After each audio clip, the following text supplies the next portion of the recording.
Hello दोस्तों, आप सभी लोगों का नर्सिंग बूस्ट पे स्वागत है। तो आज हम लोग सेल यानी कि कोशिका को जानेंगे कि सेल होती क्या है। तो सेल हमारे शरीर की सबसे छोटी संरचनात्मक एवं क्रियात्मक इकाई है। तो यहाँ पे हम जानेंगे कि संरचनात्मक होती क्या है और क्रियात्मक क्या होती है।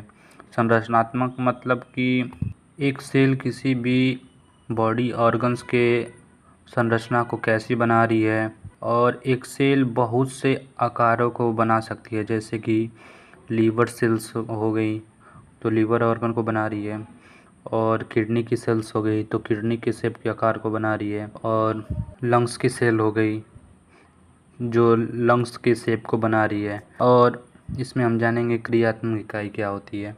क्रियात्मक इकाई का मतलब कि एक सेल किसी भी बॉडी फंक्शन को कैसे काम कर रही है। यानी कि जब हम पानी इंटेक करते हैं तो हमारे किडनी की जो सेल्स नेफ्रॉन होती हैं वो वाटर को कैसे एब्जॉर्ब कर रही हैं और कैसे एक्सक्रीट आउट कर रही हैं।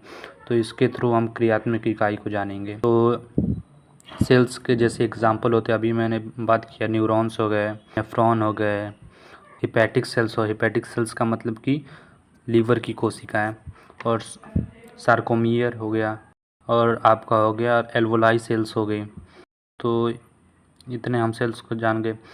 अब हम लोग जानेंगे कि सेल की खोज किसने की थी। तो एक साइंटिस्ट जो रॉबर्ट हुक थे, उन्होंने सन 1665 ईस्वी में एक कार की लकड़ी में यानी कि सूखे लकड़ी में उन्होंने मृत कोशिकाओं को देखा था। और फिर एक और साइंटिस्ट आए जिनका नाम था एंटोनी वान लुएनहॉक, जो सन 1673 ईस्वी में उन्होंने एक तालाब के किनारे उन्होंने एक सेल्स की खोज की थी जिसको लिविंग सेल्स बोला गया।